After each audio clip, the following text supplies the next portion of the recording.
You're listening to The Resilient Animal.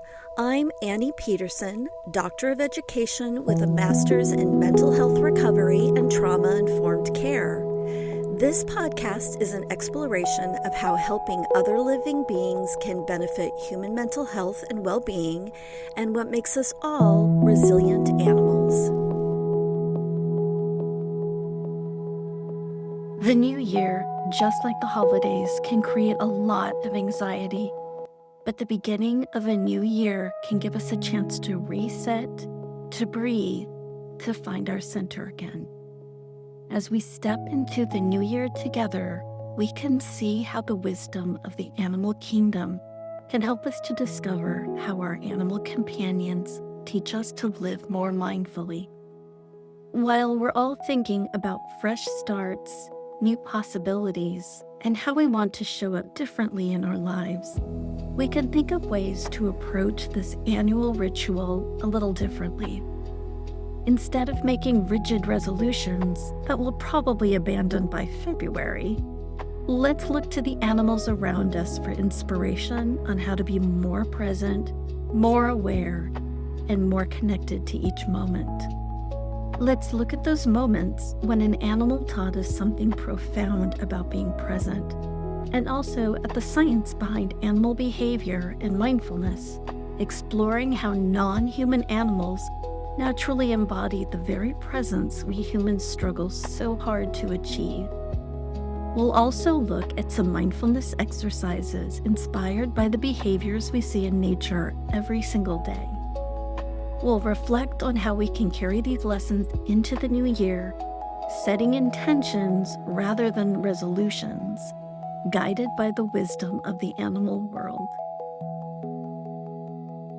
So grab a cup of tea, get comfortable, and let's begin the exploration together. Whether you have pets at home, love watching wildlife documentaries, or simply appreciate the occasional bird in your yard, this episode is for you. Let's discover what happens when we pause long enough to really observe the animals around us and learn from their natural state of being. I want to invite you to think about your own experiences with animals. Maybe you have a pet who has taught you something about presence. Maybe you've had a moment in nature where you watched a wild animal and felt something shift inside you. Maybe it was even just watching a spider spin its web on your porch. Take a moment right now and let a memory surface. What animal comes to mind? What were they doing? And what did you feel or learn in that moment? These experiences are more common than we might think, and they're more significant than we often give them credit for. Animals have this incredible ability to pull us out of our heads and into the present moment. They remind us that life is happening right now, not in our memories of the past or our anxieties about the future.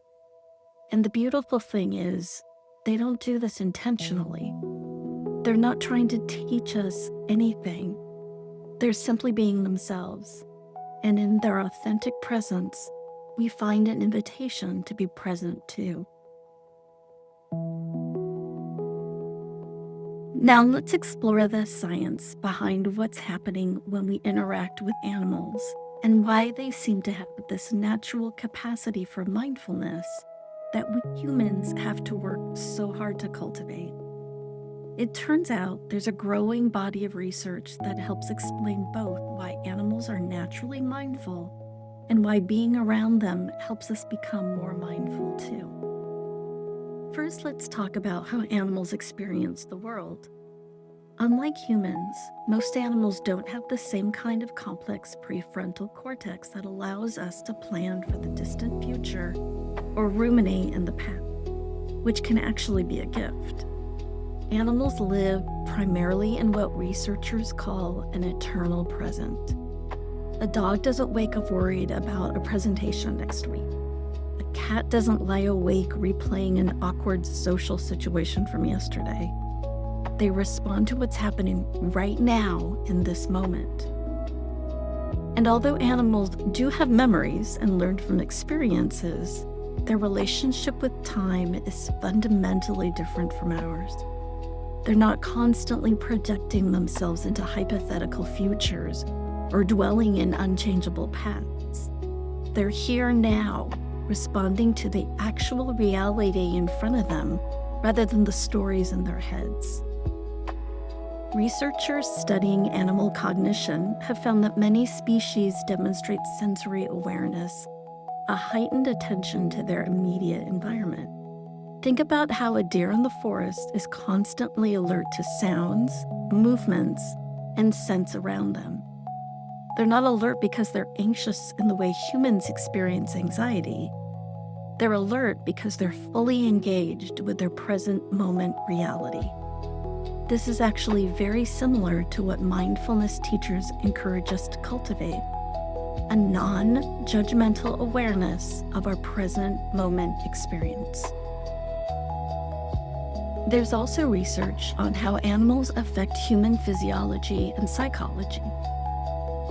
Studies have shown that simply petting an animal, like a dog or cat, can lower blood pressure, reduce cortisol levels, and increase oxytocin. But it's not just the physical touch that creates these effects. Research has found that even watching fish swim in an aquarium can reduce stress and increase feelings of calm and well-being. One particularly interesting study from the University of Missouri looked at what happens in our brains when we interact with animals.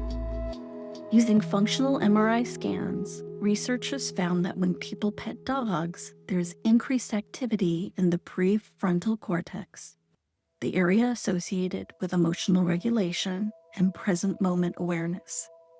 At the same time, there is decreased activity in the amygdala, the brain's fear and anxiety center. Essentially, interacting with animals helps shift our brains into a more mindful, less anxious state.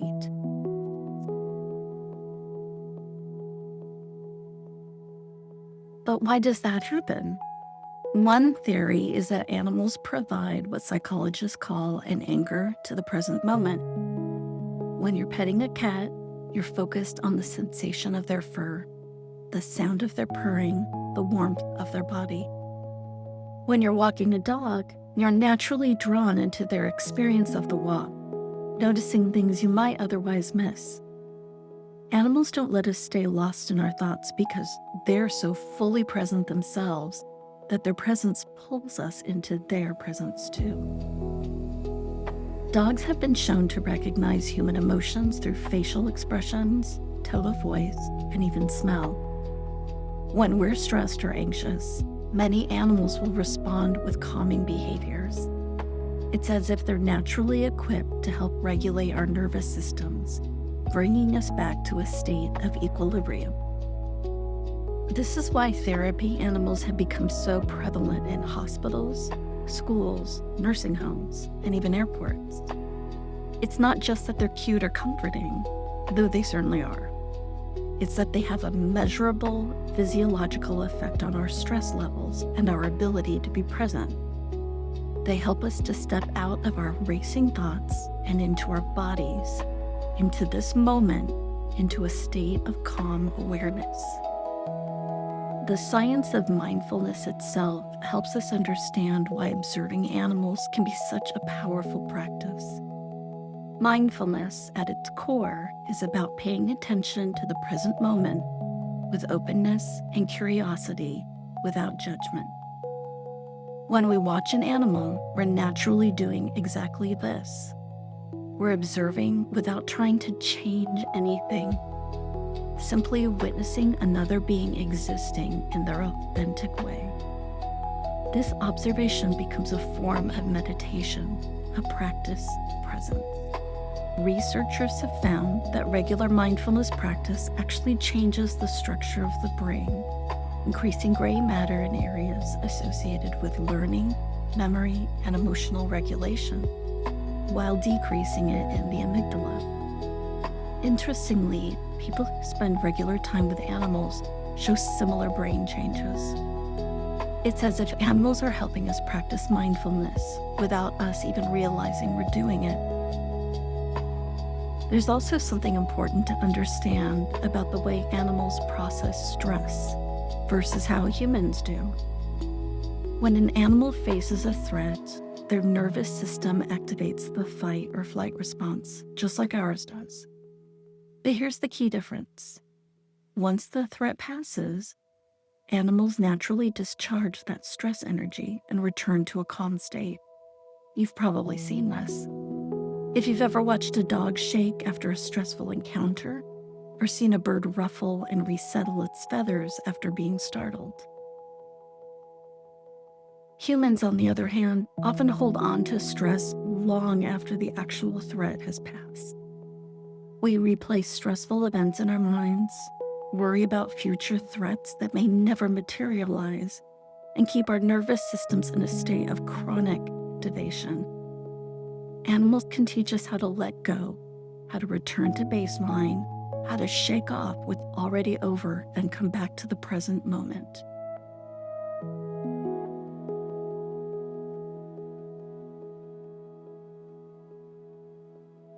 So the science tells us something beautiful. Animals are actually teachers, showing us through their very being how to live with greater presence, awareness, peace. They demonstrate that it's possible to be alert without being anxious, to be aware without being overwhelmed, to be fully alive in each moment without needing to control or predict what comes next.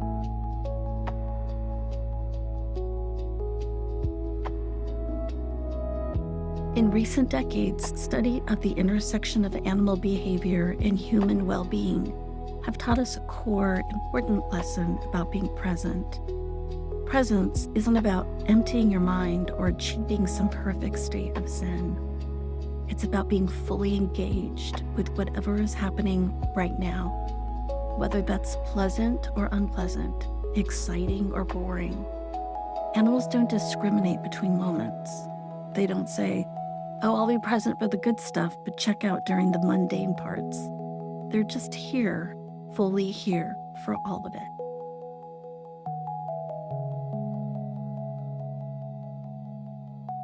An interesting example is this.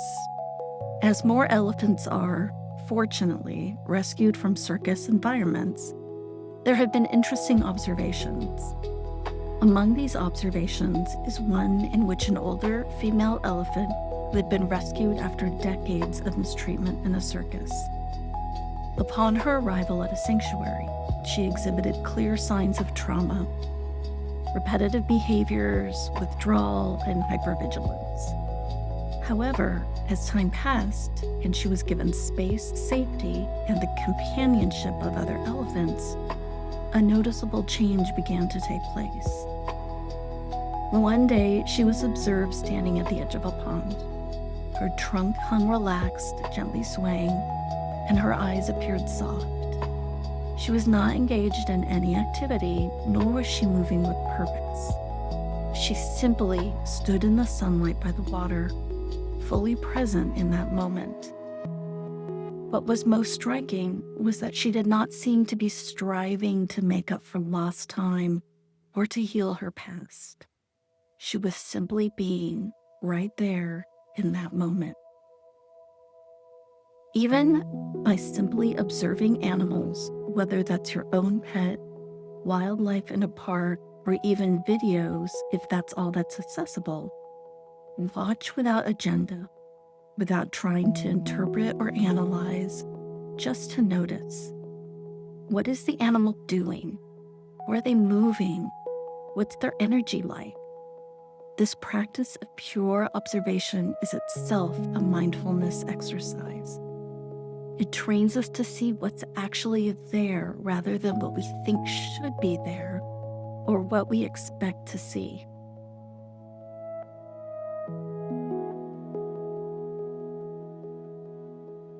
Even if you don't have pets or live near wildlife, you can still connect with animal wisdom.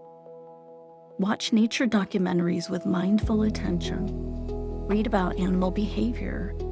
Look at the birds outside your window, even if it's just pigeons on a city street. There are animals everywhere if you take the time to notice them.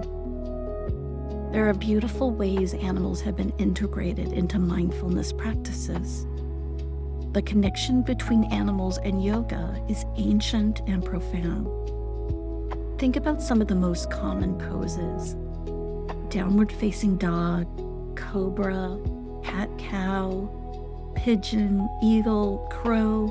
These aren't just cute names. Each pose invites us to embody the essence of that animal and the qualities they represent. Take downward dog, for instance. When you're in that pose, you're literally mimicking the way a dog stretches. That full body extension they do so naturally. The pose embodies the dog's energy of playfulness, openness, and grounding. Cobra pose asks us to rise up with the alertness and power of a snake, opening the heart while staying connected to the earth. Cat-cow, which flows between two poses, teaches us about the flexibility and fluidity that cats embody so beautifully.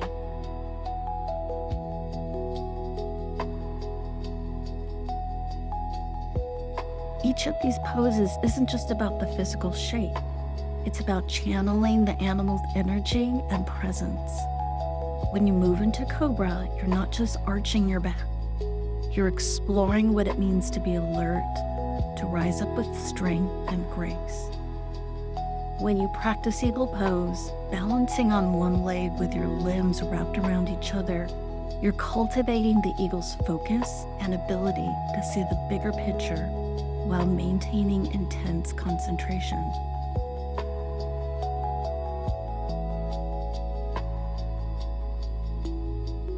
Even yoga classes that incorporate animals shouldn't be dismissed as just a gimmick. And yes, there's definitely a novelty factor. But there's something genuinely valuable happening in these classes. When you're trying to hold a pose and a goat jumps on your back, or a puppy comes to lick your face, you're forced to let go of perfectionism. You can't take yourself too seriously. You have to be present to what's actually happening rather than what you planned would happen. These classes bring together the mindfulness of yoga practice with the joy and spontaneity that animals naturally embody. There's laughter, there's playfulness, there's this reminder that mindfulness doesn't have to be solemn or serious. Animals teach us that presence can be joyful, that awareness can include delight. Plus, the animals themselves benefit from the calm energy of people practicing yoga. It's this beautiful exchange of presence in peace. So whether we're embodying animal qualities through traditional poses or literally practicing alongside animals, there's this invitation to connect with something beyond our usual human way of being. And that's really what all this comes back to. Animals, whether we're observing them, mimicking them in yoga poses, or practicing alongside them, offer us a doorway out of our overthinking minds and into our bodies, into the present moment, into a more instinctive way of being.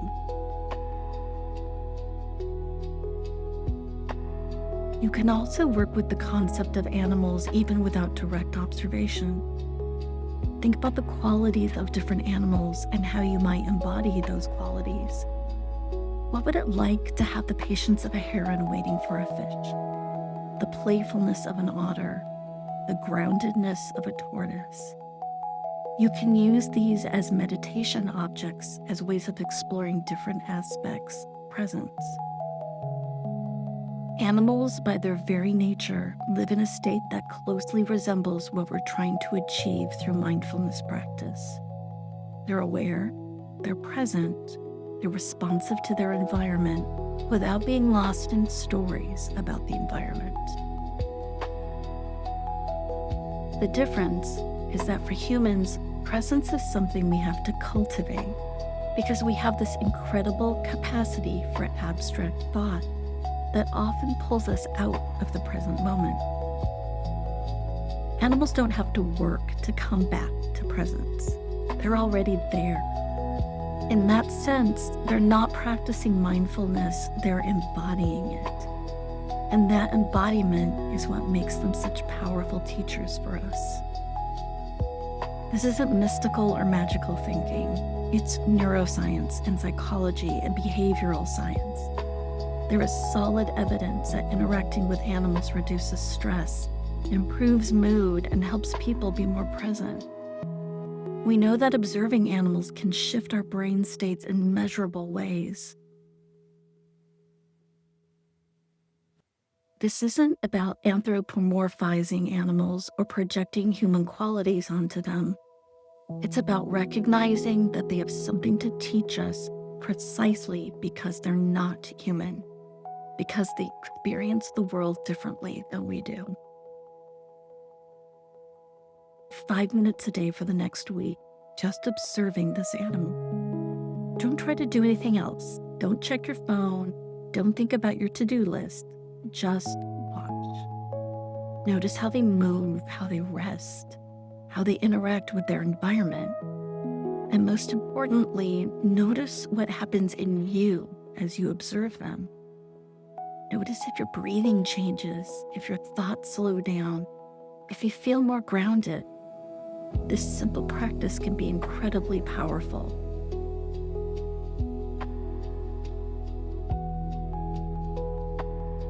So let's focus on the new year and how we can carry these lessons forward.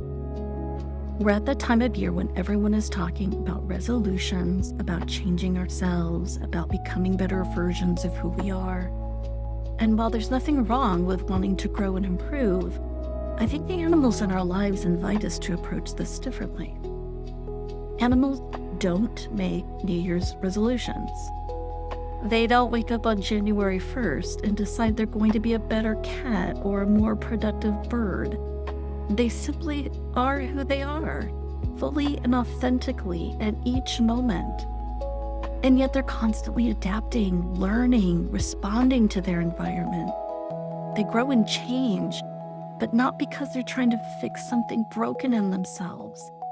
They change because change is natural, because responding to life is what living things do.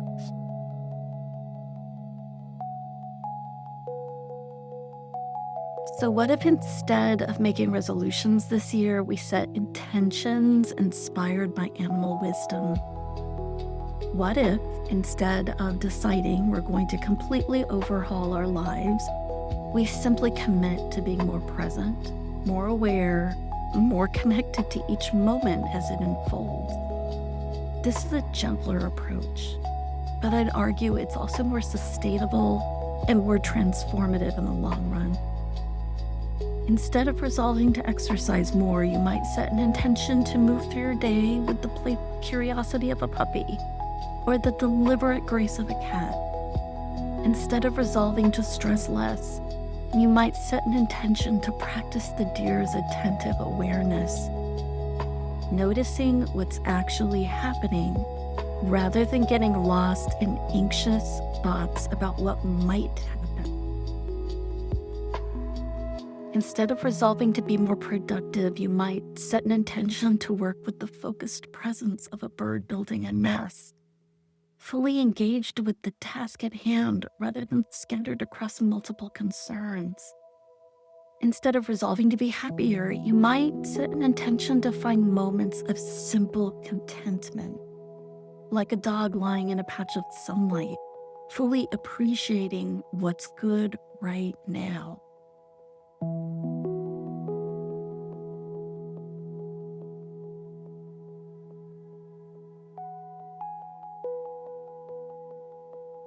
The difference between resolutions and intentions is subtle but significant.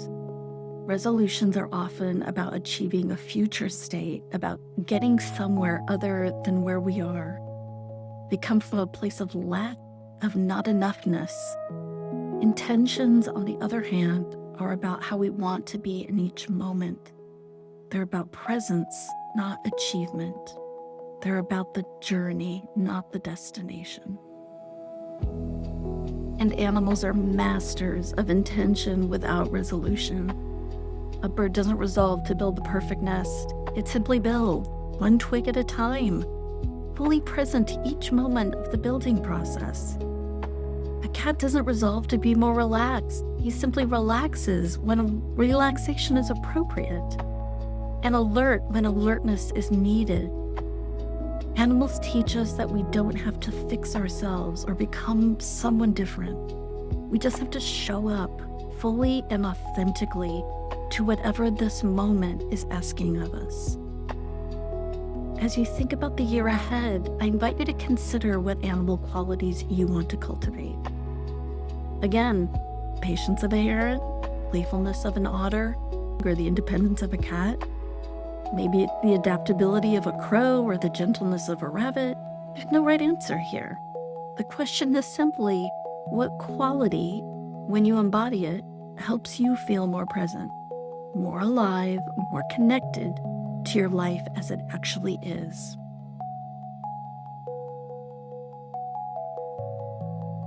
These small moments of intentional presence add up. They create a life that's more mindful, more connected, more real. And the beautiful thing is, you don't have to wait until you've achieved some perfect state to start living this way. You can start right now, in this moment, wherever you are, whatever's happening. I also want to acknowledge that this approach isn't easy. We live in a culture that's constantly pushing us toward more, better, faster. We're told what we should always be improving, always be achieving, always be working toward the next goal. The idea of simply being present, of being enough just as we are, can feel almost radical. It can feel like we're not trying hard enough, or that we're settling for less than we could be. But here's what I've learned from watching animals. Presence isn't passive. Being fully here, fully engaged with this moment takes courage and practice. It's not about giving up on growth or change. It's about recognizing that real, sustainable growth comes from a place of acceptance and presence, not from a place of self-rejection, striving. When a tree grows, it doesn't reject its current state and try to force itself into being taller. It simply responds to the conditions around it, drawing nutrients from the soil, reaching toward the light, growing naturally and organically. Animals are the same way. They don't try to be anything other than what they are, and yet they're constantly adapting, learning, and evolving. This is the kind of growth I'm inviting you into as we begin this new year. Not forced, not frantic, not driven by a sense of inadequacy, but natural, organic, rooted in presence and awareness. Growth that comes from paying attention to what's actually happening, responding authentically to the reality in front of you, and trusting that this is enough.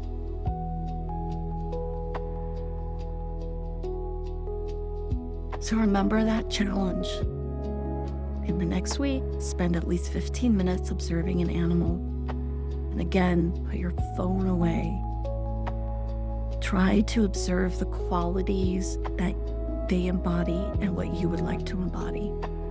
And notice what happens in you as you watch.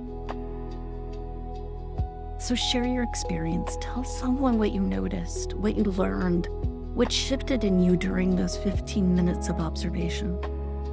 You can share with a friend, post it on social media, or even send me a message. I'd love to hear your stories. There's something powerful about naming our experiences and sharing them with others. It helps us integrate what we've learned, and it inspires others to pay attention in new ways too. I also want to invite you to carry one animal-inspired intention into your week. Choose one quality you want to embody, one animal teacher you want to learn from, and find small moments throughout your days to practice. Maybe it's taking 3 deep breaths like a resting cat before you start your workday. Maybe it's practicing listening during your commute. Maybe it's moving through your morning routine with a deliberate presence. Whatever it is, start small and be gentle with yourself. Remember, the animals around us aren't trying to teach us anything. They're simply being themselves.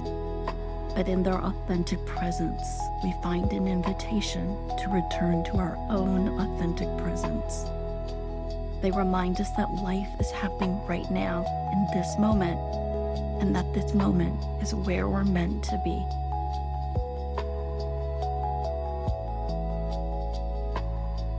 If you enjoyed this episode, I'd be so grateful if you'd share it with someone who might benefit from it. Tell a friend, post about it on social media.